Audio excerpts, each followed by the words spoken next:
In 2026, Swedish CS is nearly completely unrecognizable. After starting as easily the most dominant country in CSGO, we had Prime, NIP, 87-0. Anyone heard about that before? The GOATs, Get Right, Forest. We had Fnatic, who was the first era in Counter-Strike history. They won the first major. They then went on to win back-to-back majors. Olaf Meister was the #1 player in the world. And we even had Godsend, who isn't as important as NIP and SK was. But you know, there was that time when they stole a part of Fnatic, completely ending their era, and then it got reverted a couple of months later, and there was just no reason for the transfer in the first place. But looking at Swedish CS today, you wouldn't know what the fuck is going on. Godsend? They're dead. It's over. It doesn't help when, you know, the owner of your organization is suffering from schizophrenia. But what about NIP and Fnatic? I mean, these teams are iconic, not even just in the Swedish scene, but in the overall Counter-Strike scene. NIP is now majority Danish, with not a single Swede on the entire team. We're in a timeline where the Swedish powerhouse NIP is now as Danish as Astralis. Astralis and NIP in 2026 are the same amount of Danish. What about Fnatic? The entire team is 14-year-old Ukrainian fetuses. How did this happen? Fnatic, the first era in Counter-Strike history, iconic Swedish team. They're not even close to Swedish anymore. Ukraine and Sweden are like 40 fucking countries apart, man. This is evil. I listen, okay, no hate to the players. This team, now that they are fully Ukrainian, probably is going to be better than they have been for quite a while. And I do see the potential of the team, but seeing Fnatic and then the Ukrainian flag, the Ukrainian players, Fnatic in 2026 is more Ukrainian than Na'Vi, and it's not even fucking close. Hey, cutie patootie. It's me, Garmour. Guys, if you would like to support me and what I do here, check out the long-term sponsor of the Garmour YouTube channel, SkinSwap. SkinSwap is the #1 place to trade your Rust or Counter-Strike skins for new ones where you can instantly upgrade your inventory. And if you use my code Garmour, you can get up to $50 on a free skin and a 3% lifetime selling bonus. And now you can also easily buy skins off the Chinese marketplace for cheaper prices than you ever could on the Western marketplaces. I truly think this is the best feature on any skin trading website, but if you are looking to sell, you can sell your skins for crypto, PayPal, Venmo, and a bunch of other withdrawal methods. Along with this, SkinSwap has a vault system now, which makes it the most rewarding skin trading website. And of course, don't forget the giveaways. And I think that's it. Thank you to them, thank you to you guys, and back to the video. Hello guys, new day, new camera, all different from the intro. Sparkling water achieved. Where were we? Sweden.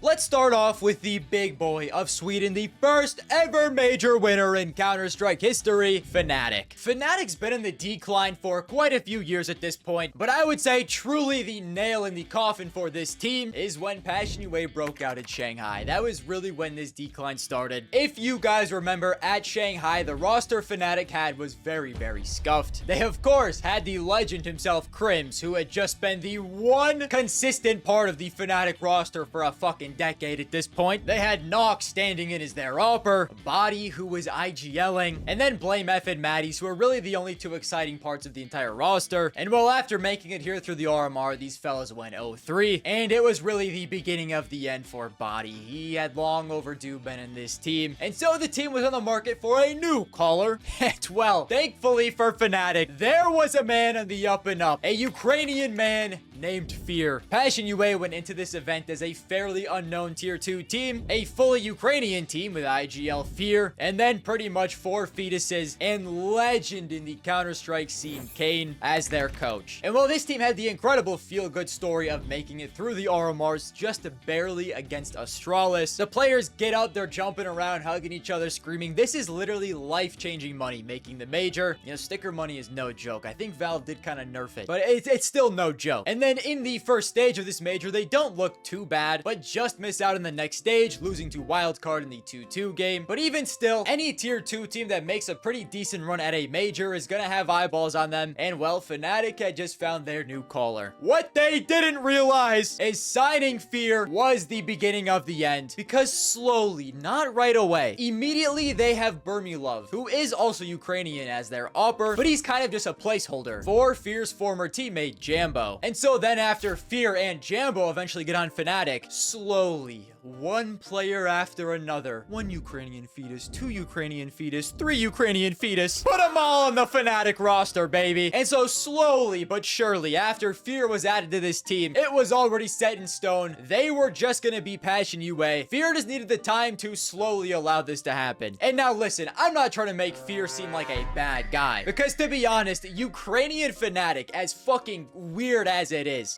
probably the best spot Fnatic has been in for years at this point, because it's not like their rosters before were really achieving that much. And so now at least it's like kind of exciting. It's basically just like Passion UA under the Fnatic banner, and I guess, you know, we'll see how they do. I really don't mind, honestly, modern day Fnatic. It was just so funny seeing 4 Ukrainians and then Crims on this roster for so long, man, because you just know it is a matter of time until Crims leaves. But Fnatic did not want to get rid of this dude. He had some dirt on this org. He must have. And it's not like Crims is a bad player by any means, but just like how long he was on this organization, Fnatic refused to let this guy go. You guys ever seen someone grip onto something so hard their knuckles turn like purple? You're like gripping onto a rope, trying not to fall over. That's the type of grip the Fnatic organization had on Crims's balls. They were not letting this dude breathe. And so while I don't necessarily hate the new Fnatic roster, it's just so weird when you consider that they were like the face of Sweden for a while, them and NIP both. And it's not even like they were just the face of Sweden in CSGO. Fnatic's been an org since 2006, where they've consistently been one of the best Swedish teams in the world. But it's just like you have so many legendary moments, them kind of coming out of nowhere and winning DreamHack Winter 2013, upsetting NIP. You know, the GOATs of JW, Flusha, Schneider, Devilwalk, Pronax, Crims, and Olaf Meister. They go on to have the first era in Counter-Strike history, winning back-to-back majors in 2015. Olaf Meister is the #1 player in the world. Olaf Meister is iconic, and he was iconic on Fnatic as a Swedish team. But at the end of the day, I guess I can't really blame the organization for distancing themselves from Sweden. It does suck, but they tried. They really, really did. After 2015, they were never really at that same peak of form again. And I mean, multiple different Swedish players have tried within this roster. Dennis, Wentin, Twist, Lekro, Disco Doppelin, Golden, Exist, Draken. Brolin was on the team for like 3 years. He was supposed to be the young Swedish prodigy rifler. And I mean, he was very, very good for a while he was on this team, but they just could never really become that dominant force like they were in the early days of CSGO. And so then we get some even weirder Fnatic rosters. You know, Swedish Fnatic died years ago, if we're being honest. It's not like Ukrainian Fnatic is the first non-Swedish iteration we've seen from them. They were weirdly British for a while with Alex, Mezzi, and Smuya. I kind of wish that team worked out, I'm not gonna lie to you. And then they decided to just go European. Had Regali for a bit, had Poison, Nico Dawes, Roy J, Dagster, Afro, Kyubi. If you go through all of the recent players between the Ukrainian Fnatic and the Swedish one, you'll see pretty much every goddamn flag in Europe. So they've just been trying anything for years now, until of course we finally got to this Ukrainian iteration, and it's just like kind of melting my brain, because it's not like the Ukrainian flag and the Swedish flag are super similar, but they're both blue and yellow, and like they're almost close enough to where when I look at the Fnatic HLTV page and I see the Ukrainian flag, I feel like I just have an issue with my eyes. Maybe I'm losing my eyesight. It's close enough to be the Swedish flag, but it's not. It's not at all. I don't know. We're just in such a crazy, strange timeline where we have Ukrainian Fnatic, but I guess we've had British Fnatic. Fnatic was also Danish for a short period of time in the very, very early days of CSGO. You know, Kerrigan played for Fnatic in 1.6. They've dabbled in Denmark as well, but at least Sweden is close to Denmark, kind of, you know, geographically. Basically all the same if you think about it. So So yeah, I don't know. Modern day Fnatic, very weird, but I guess I do get it. I guess they're pretty exciting at this point. How good will they be? I'd say they move up the rankings at least a little bit. I can see Ukrainian Fnatic being like a top 30 team, I guess. But on a surface level, it does feel like NIP should be better. Speaking of NIP, Ukrainian Fnatic is very strange, but Danish NIP might be just as strange, because while Fnatic dabbled in Denmark a little bit during their time, NIP really didn't, at least until they had Device. They may have had some Danish players in 1.6, but like NIP feels more Sweden than Fnatic, if that makes sense. I don't know, for me it just feels more painful seeing the NIP team with a Danish flag than it does Fnatic with the Ukrainian flag, because like NIP won the first ever 1.6 major, CPL winner 2001. You know, legends Potty and Heaton played on this team. Like, NIP is Sweden, it feels like, even more so than Fnatic. And like I said, I don't know for certain, but I'm pretty sure they were just a fully Swedish team throughout pretty much all of 1.6. They then build a Swedish goddamn super team to start CSGO. They go on their 87-0 streak. And while they did kind of get mogged by Fnatic in the first major, they consistently made the finals of the first 5 majors in Counter-Strike history and won Cologne in 2014. Like, for the first 3 years of CSGO, NIP were that fucking guy. NIP was so good during this time. You know, you of course have Get Right with the back-to-back #1 players in the world. You have Forrest, you have Exist, Freiberg, and Fiflaren. These guys were so good, man. And it just feels like Sweden is in NIP's blood. Throughout the organization's entire history, they've been Sweden. NIP is more Swedish than Sweden, it feels like. And while similar to Fnatic, 2015 was the beginning of their end. ESL won Katowice 2015 is the last major final they have ever made. And while they were still consistently good like Fnatic were after this, a slow decline definitely started after the major success started to wear down. And I mean, similar to Fnatic, they tried with Sweden. They really did. You know, they had an Alu for a little bit, where Alu first learned what a Red Bull was. Are those Red Bulls only for the commercials, or can you actually drink them? No, you can actually, you can drink them. It's fine.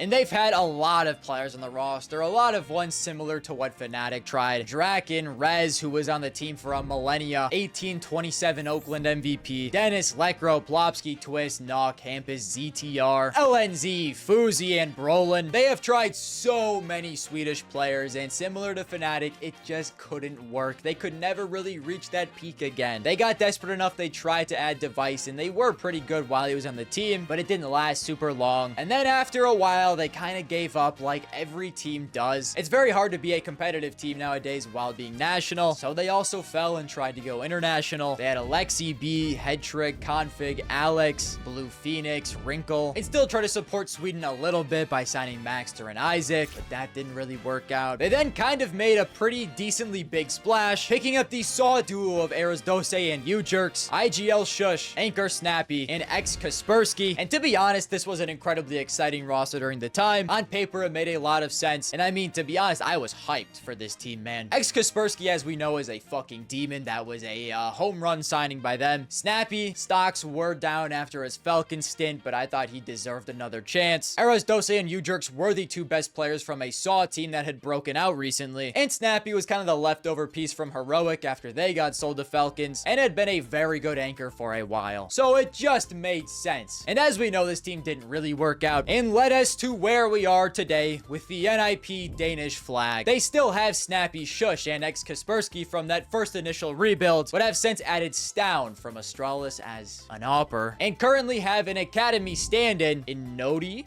Note? Does he have a how to say his name on HLTV? He does. Let's listen to this. Note. Okay. They now have Note standing in, who did fry on NIP Academy, posting a 1.18 rating. So they might have something there. You never really know till you promote them. And I mean, I don't necessarily mind this current NIP team. I definitely don't think Stown is the answer at AWPer. And I do think now at this point, we do have enough talented young AWPers that you can replace him at some point. Who knows though, man? Maybe he proves me wrong. Maybe, you know, he's the Danish device, maybe. Maybe he can be goated like that. I guess the one cool part about NIP still is Exist is their coach. So they do have a little bit of the old guard still in the roster, which I personally love. I think they should keep Exist forever, like how Fnatic did with Crims. Grip him by the balls and don't let that fucker go ever. He has to stay for the culture. Yeah, I don't know, man. Danish NIP and Ukrainian Fnatic just feel very strange coming out of my mouth. Like, when I say it, it feels like they're coming in my mouth. It's just, it is gross. It's disgusting. Not that I would know, by the way. I don't know, okay? So do I think this current NIP roster will improve? Honestly, I think it really depends on Note. They're probably still at least one roster move away. I don't believe in Stound at all, like I said. But if Note is good, you know, there's potential there. I think Snappy is, Snappy's getting up there, that's what we'll say. We're almost at great-grandfather age, so at some point, they're probably gonna have to replace him. But overall, I kind of don't really see NIP getting a ton better with this current roster. But they definitely could sneak into Singapore. I wouldn't be super surprised, especially if they hit on Note. We can also talk about Godsent, but they weren't like a Swedish GOAT. Pretty much all Godsent is known for is destroying the Fnatic era. You know, organization Pronax left to create. And so, like, with the backing of legendary IGL Pronax, you would think Godsent maybe has a chance to do something in the Swedish scene, but no, they just bought out half of Fnatic. That team was chopped for a while. The entire thing was reversed. And then, like, a year later, they completely ceased operations. The whole thing was a mess. Eventually come back in a Counter-Strike, but they aren't Swedish at this point. But honestly, this international Godsent was kind of fire. They had Michaelele, Crystal, Zen, Sticko, and Madden. And they actually were kind of damn good for a while until they sold their entire roster in 2021 to FPX. And then that's pretty much everything notable that happened. They were trying to be Brazilian for a little bit, but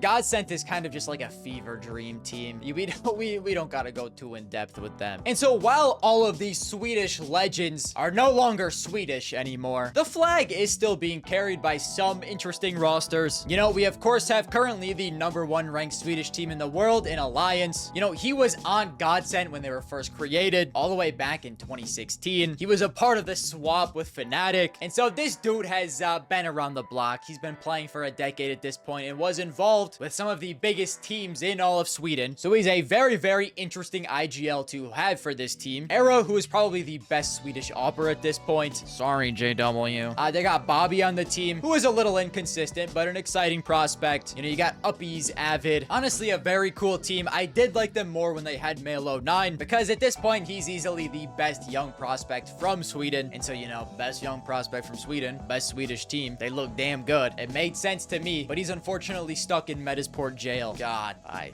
don't fuck with Metasport at all, man. Yo, does anyone in Sweden even like Metasport, bro? Like, these fuckers they're geepy, man. They got Stanislaw, IGL, Plopsky, Fiku, Forzi, and Melo9. What the fuck am I looking at here? At least from what I know, most of Sweden does not fuck with Metasport at all, so we choose to ignore them until Melo9 leaves and joins a real team, and until Stanislaw can come back home and coach one of the NA teams, because by God, do we need it. Another really exciting team is Eyeballers, and they do have two of the old guard Fnatic players in JW, in Crims, and then 3 younger riflers in Maxter, Rolf, and Dex. These fellas like to come around, and at the start of the new season, right after the major, they like to just upset teams. They did it to FaZe after Budapest. They did it to 9Z at XSC, a 9Z that went on to win the entire goddamn thing, by the way. You know, these guys are just unbelievably goated at locking in right at the start of new seasons. It's honestly phenomenal, man. I don't know if that team can be, you know, tier 1 at any point, but I do think having a mix of like 2 experienced old Swedish players and then 3 very talented younger players, it's a very fun combo. And I think they will hover around like the tier 1.5, top of tier 2 space for quite a while. You know, maybe if they get Melo9 and he's the Swedish donk, they can potentially get boosted a little bit. And the last mainly Swedish relevant team we'll talk about is actually Heroic. And let me tell you what, fellas, I fuck with Heroic a lot. I really like their new Swedish roster. I really do. They just recently added Brolin from Mouse. They have Nilo, who was probably the best Swedish prospect before Melo9. They have Sus. They added Martina Za as their upper. And they have a young Danish IGL in Chrisen. We're back, guys. The Swedish-Danish love is back on Heroic. And I mean, I'm not surprised Heroic made a cool, fun roster here. I feel like Heroic always makes out extremely interesting rosters. I'm sure this core is going to move up to top 20 and get bought out by some gambling org. And they're just going to keep farming money like they always do. So, I mean, I don't know. In 2026,